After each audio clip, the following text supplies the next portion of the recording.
Olá, estudantes do quinto ano, tudo bem com vocês?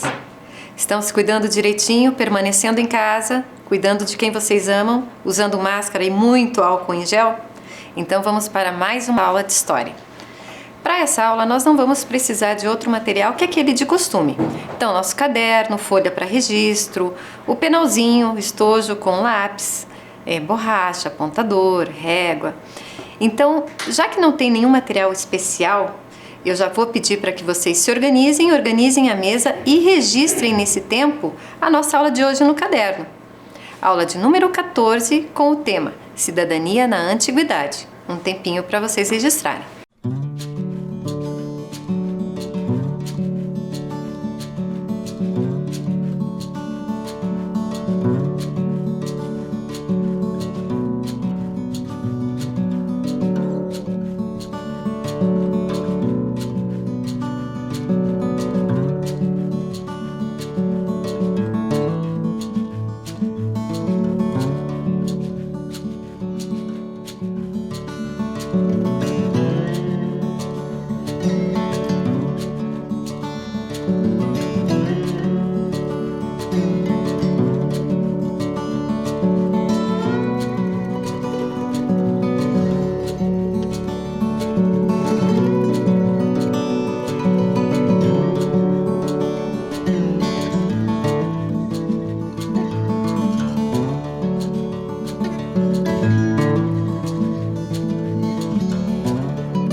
Eu quero começar a aula hoje mostrando para vocês o trabalho que 2 alunos mandaram para mim. Essa atividade do estudante Matheus Fernandes da Rocha, do 5º ano B, da Escola Lapa. Obrigada, Matheus, pela sua contribuição. E esta é a atividade do Ian Hu, do 5º ano da Escola Nivaldo Braga. Muito obrigada, Ian. Essas atividades são atividades da nossa aula 11. E para vocês lembrarem, são as atividades sobre agricultura no futuro. Lembra que eu pedi para vocês tirarem uma foto para mim? Então, eu ainda estou esperando mais atividades das outras aulas. Te tirem a foto, mandem para suas professoras que elas fazem chegar até mim. Vamos relembrar então o que nós estudamos nas aulas anteriores. Estudamos sobre cidadania e ser cidadão, os documentos que garantem a nossa cidadania, as leis que garantem no Brasil os direitos e deveres, a Constituição Brasileira e o Estatuto da Criança e do Adolescente, o ECA. Vimos também a linha do tempo, para a gente entender qual era a distância dos tempos atuais para a Idade Antiga. E que os hieróglifos são o modo de escrita egípcia que faz uso de desenhos. A civilização egípcia foi uma das primeiras civilizações da humanidade. Então, para a gente começar a estudar sobre os egípcios e entender como era a forma dessa sociedade, vamos dar uma olhada no nosso mapa mundi, porque nada melhor do que saber aonde está o local da onde a gente está falando, no caso da civilização egípcia, compreendendo o porquê que ela se formou dessa maneira, porquê que a sua cidadania e tudo aquilo que a gente vai estudar sobre eles ocorreu dessa forma. Então, nesse mapa mundi, vocês vão ver aonde está o nosso Brasil. Nós estamos aqui, na América do Sul. E todo esse continente é o continente americano. Aqui fica o continente europeu. Aqui é o continente africano. A Ásia e a Oceania. Então, assim, a gente já fica um pouquinho melhor localizado, né? Apesar que a gente ainda não viu onde está o Egito. Agora, onde está o Egito? Eu quero que vocês prestem atenção nesse pedaço do mapa para ver se vocês identificam em qual continente ele se localiza. Esse continente lembra qual do mapa anterior? O Egito está naquela pontinha ali. Está localizado no nordeste do continente africano, no deserto da Líbia. Deserto. Mas vocês têm ideia do que é um deserto? Então vamos prestar atenção nesses dois mapas. Esse primeiro mapa está mostrando quais são as cidades do Egito. Vocês estão vendo ali que está escrito deserto da Líbia e tem um risquinho azul descendo, mostrando alguns pontinhos que são as cidades. Esse risquinho azul é a parte mais importante do Egito, é o rio Nilo. Vamos lembrar das aulas sobre os nômades da pré-história? Que eles saíam em busca da comida, da alimentação? Então, como nós estamos falando do continente africano, era onde a gente havia estudado, visto, que apareceram os primeiros grupos hominídeos, por causa dos estudos dos arqueólogos. Então, provavelmente, esses grupos, quando se depararam, chegaram nas margens do rio Nilo, eles viram que ali a comida era abundante. Tinha condições de viver, tinha água, que estavam no meio do deserto. Então, o rio Nilo, ele foi muito importante para a ocupação desse espaço. Ao lado tem uma foto, que é uma foto de satélite dessa região do Nilo. Bem diferente, né? Então, para vocês terem ideia da dimensão de um deserto, não é uma quadra ou um bairro de areia, é uma região muito grande. A área verde é a área de vegetação, onde estão localizadas as cidades. E toda a branca em volta é deserto, ou seja, é bem difícil sobreviver ali, você não acha? Uma civilização no meio do deserto, ela se concentrou nas margens do rio Nilo. Olha o contraste dessa figura. Você vê o rio, as plantações, logo no fundo, as montanhas de areia. O filósofo Heródoto sempre disse que o Egito é uma dádiva do Nilo, ou seja, é um presente do Nilo, porque sem ele, sem as margens verdes, seria impossível essa civilização ter se fixado ali. As margens ao longo do rio eram férteis, o que possibilitou a cultura e a criação de animais. Nessa foto, lá do início do século XX, mostra uma pessoa com uma ferramenta para extrair a água do rio. Vejam nas bordas da água que parece que é um lamaçal. E é justamente essa lama que vai tornar fértil a terra arenosa do deserto. E olha que lindo de fundo as pirâmides do Egito, que eram as sepulturas dos faraós. A agricultura nessa região, ela só foi possível devido ao trabalho dos camponeses na construção dos canais de irrigação e de barragens. O rio Nilo ele tem uma característica, ele tem um período do ano em que ele inunda e depois volta ao seu leito normal. Então, para evitar os danos dessa inundação, eles construíram barragens para represar essa água do Nilo e para que pudessem pegar essa água e levar também para as regiões mais distantes da margem. Essa é uma foto que é atual. Então, logicamente, esse não é o mesmo sistema que era usado na antiguidade, né? Mas para vocês terem ideia de como é feito um canal de irrigação para levar a água até as plantações. O rio Nilo também possibilitava o lazer, o transporte, comércio com outros povos. Ele fornecia o papiro, que é matéria-prima para diversos artigos como embarcações, e o famoso papel. O papel de papiro, ele é famosíssimo até hoje. Por quê? Foi a primeira forma de papel desenvolvida pelos homens. Esse aqui é um exemplo de papiro. Claro que ele não é da antiguidade, ele é uma réplica que eu comprei no Museu do Egito, lá de Turim. De pertinho dá para ver todas as ranhuras da fibra dessa planta, a Cyperus papyrus, que é essa plantinha da foto. Muito bacana, né? E aí os desenhos, ou melhor, as escritas egípcias feitas através de desenhos, são registradas nesse papel, além das paredes, que nós vimos um trechinho da aula passada. Então, essas são as cidades que se desenvolveram no longo do Nilo e que as embarcações desenvolvidas possibilitaram o comércio. Então, vocês vejam que realmente este rio era a alma da civilização egípcia. E a sociedade egípcia, como é que ela se organizou? Bom, nós já conversamos que foi uma das primeiras sociedades formadas pelos povos na antiguidade, né? Os historiadores desenvolveram uma forma de explicar com o símbolo de uma pirâmide, de um triângulo. Por quê? A pessoa mais importante da sociedade está no topo, e ela é uma só, e à medida que essa pirâmide vai descendo, vai aumentando a quantidade de pessoas que estão naquele grupo social. Então, para você entender melhor, o faraó era quem comandava toda a civilização egípcia. Ele era tido como uma divindade na terra. Abaixo do faraó estavam os funcionários reais. Eles são os sacerdotes, os escribas, os chefes militares. Aí a gente vai ver um pouquinho depois o que cada um desses cabia fazer. Embaixo dos funcionários reais estavam os artesãos, depois os camponeses e escravizados.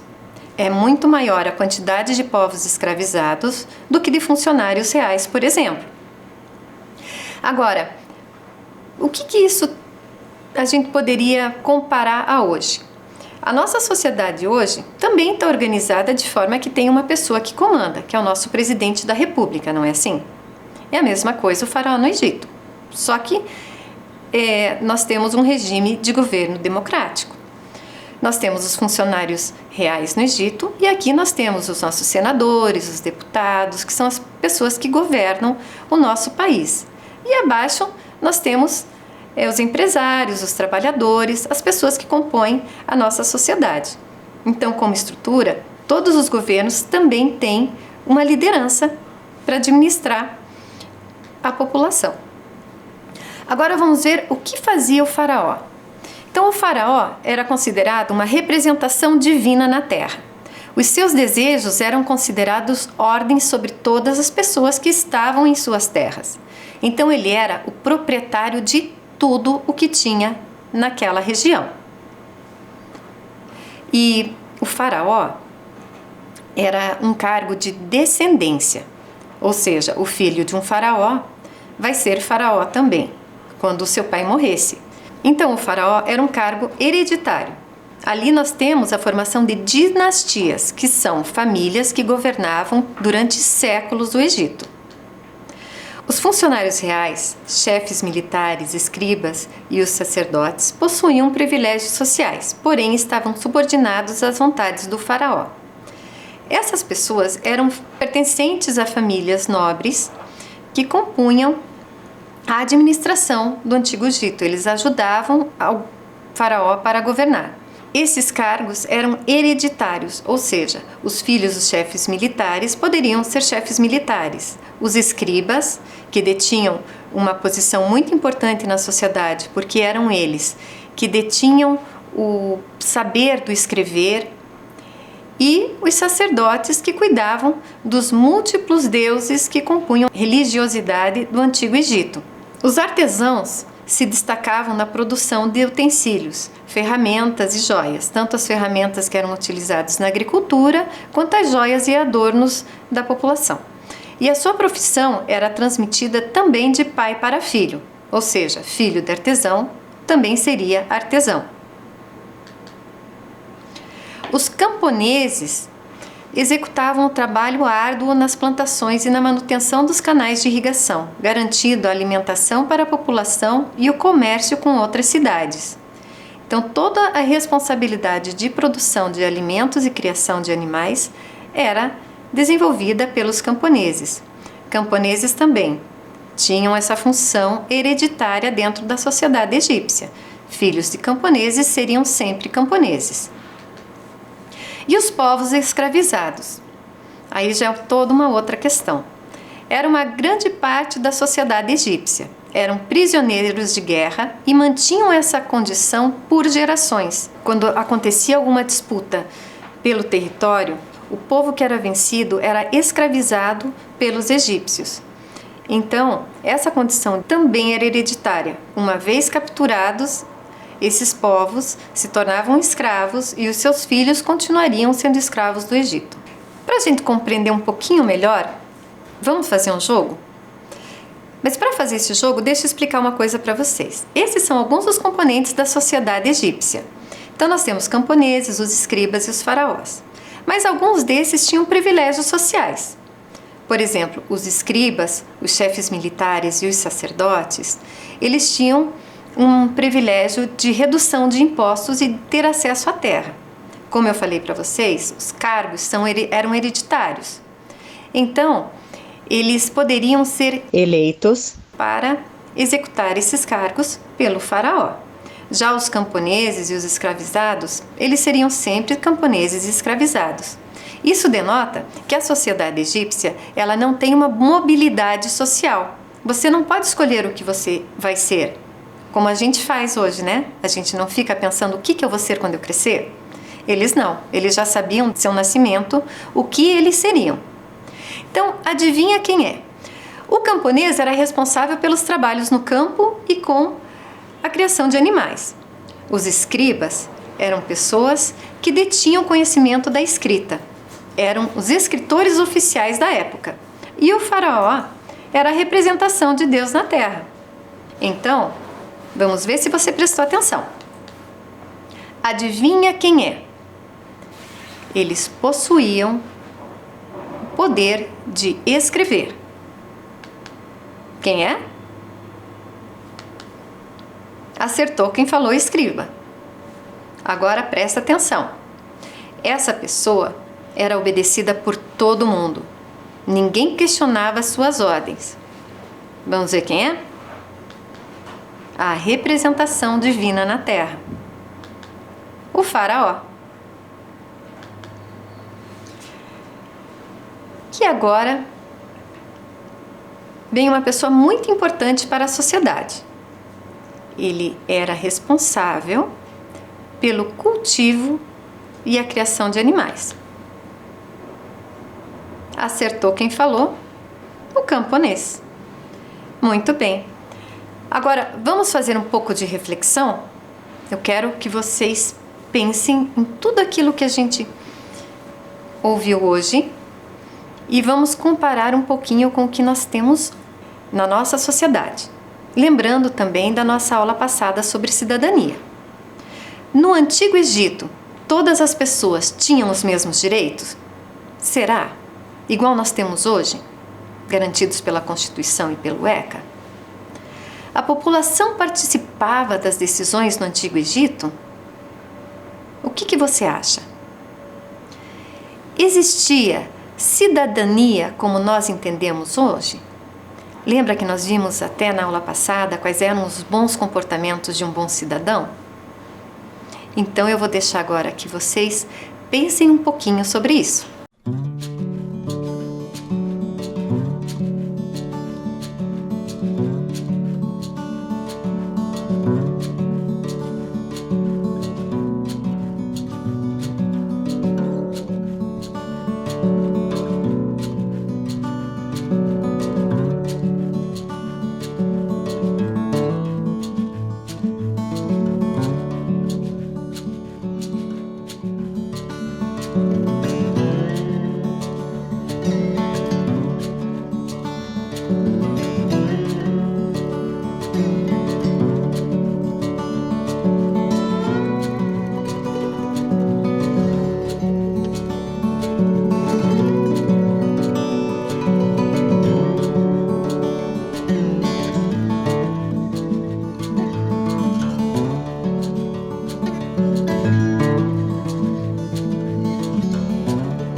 Agora, para não perder esses conceitos, vamos copiar no caderno. O Antigo Egito. No Antigo Egito, a sociedade era governada pelo faraó. A população não participava das decisões políticas, econômicas e administrativas da sociedade. Agora eu vou dar um tempinho para vocês para copiar no caderno.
Conseguiram copiar?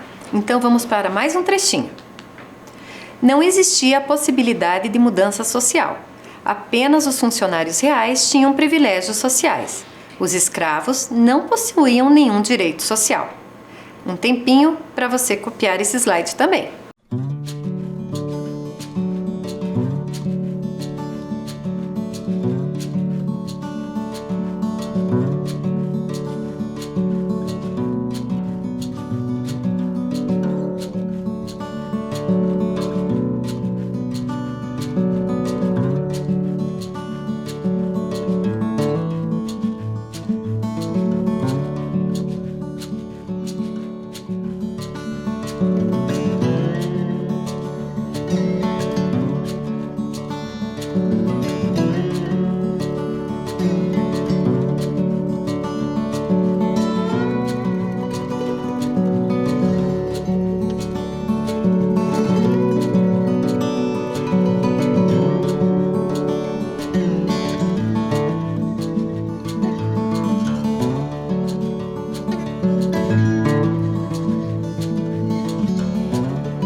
Na sociedade egípcia havia desigualdade social. A população não tinha direitos sociais. Para você pensar, na nossa sociedade hoje, existem desigualdades? Todos temos os direitos garantidos? Essa é uma boa reflexão para as nossas próximas aulas. Agora, vamos fazer uma atividade. Eu quero que vocês peguem as letrinhas do seu nome e, inspirados nesses símbolos egípcios, nesses hieróglifos, criem hieróglifos para o nome de vocês. Lembre-se de repetir os símbolos para letras repetidas. Vamos fazer? Rapidinho em seu caderno.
Fizeram? Se não terminaram, não tem problema. Vocês podem terminar depois da nossa aula. Mas será que todas as sociedades deste período antigo eram como a sociedade egípcia? Será que todas se organizaram da mesma forma? Agora eu fiquei curiosa. Eu trouxe para vocês a Grécia Antiga, que também foi uma das primeiras civilizações desenvolvidas nesse período. Essa é uma imagem da cidade de Atenas, da Acrópole ateniense. Linda, né? Mas vamos conhecer um pouquinho também sobre a Grécia hoje. Suas cidades eram chamadas polis, eram cidades-estados, ou seja, cada uma tinha seu próprio modo de se organizar politicamente e socialmente, de acordo com seus interesses. Muitas cidades guerreavam entre si para ter o domínio da civilização grega. Então, quando a professora nessa aula falar para vocês polis, quer dizer uma cidade que se autogoverna. Ela estabelece quais são os seus interesses principais, como é a sua forma de governo. Vamos comparar um pouquinho. Nós, aqui, hoje, pertencemos à cidade de Curitiba. Então, nós temos o nosso prefeito. As nossas prefeituras unidas fazem parte do estado do Paraná, que tem o nosso governador. E todos os estados formam o Brasil, que é governado pelo nosso presidente. E todos nós temos uma mesma linha de interesse de governo. Não é mesmo? Nós não temos cidades ou estados muito diferentes na sua forma de governar. Já na polis grega eram diferentes, nós vamos ver nessa aula. Vamos estudar duas principais cidades gregas. Uma era Atenas e Espartas. Elas são bem contraditórias como forma de governo. A cidade de Atenas fica nessa região da Grécia. E essa é a localização da cidade de Esparta. Esparta era uma polis de guerreiros. Ainda pequenos, os meninos espartanos saíam de suas casas e iam morar nos campos de treinamento do exército. Então, todo o governo espartano era militar. Então, a cultura espartana era voltada à formação de soldados, de guerreiros. Já a polis de Atenas era mais voltada para as artes e aos estudos. Foi na cidade de Atenas que nasceu o conceito de democracia. Então, vocês puderam ver que a cultura ateniense era bem diferente da cultura espartana. Agora, vocês sabem o que é o conceito de democracia? Vamos ver um exemplo bem curtinho do exercício democrático como nós temos ele hoje? Então eu vou deixar esse videozinho para vocês. Bom dia, pessoal! Hoje vamos falar sobre democracia, o governo do povo. Turma, precisamos de uma ideia que traga melhorias para a escola e que contemple a todos. Daí, todo mundo começou a falar junto. Foi uma bagunça. A quadra! Eu acho que tem que ser a quadra! Escola! Calma, pessoal. Todos podem dar ideias, mas um de cada vez e não pode interromper o colega, ok? Livros novos para a biblioteca, alguns em braille. Vamos reformar a quadra. Mudar o cardápio da cantina. Que tal lanche natural, maçã e melancia? Vamos comprar mais bolas! E teve um monte de ideia. O Luca falou de fazer rampas pela escola. A Dorinha sugeriu piso tátil. Teve de tudo. São muitas ideias bacanas. Vamos fazer uma votação e eleger a melhor. A mais votada será entregue à diretoria. A maioria votou na Mônica, que sugeriu livros novos e também em braille. Vocês foram incríveis, crianças. A leitura e a educação são sempre uma boa escolha para todos. Isso é ser cidadão, agir para o bem de todos. E também foi uma boa aula de democracia.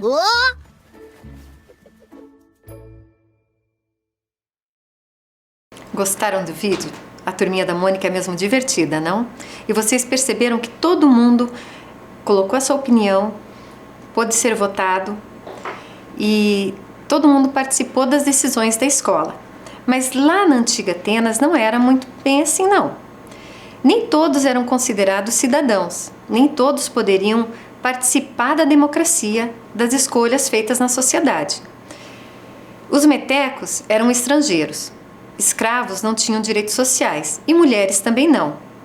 Então, nem todos eram iguais perante as leis atenienses, só eram considerados cidadãos homens livres, maiores de 18 anos e nascidos em Atenas. Vocês viram quantas diferenças do hoje para o passado?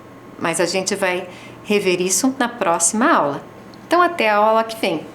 Um beijo no coração de vocês e fiquem bem!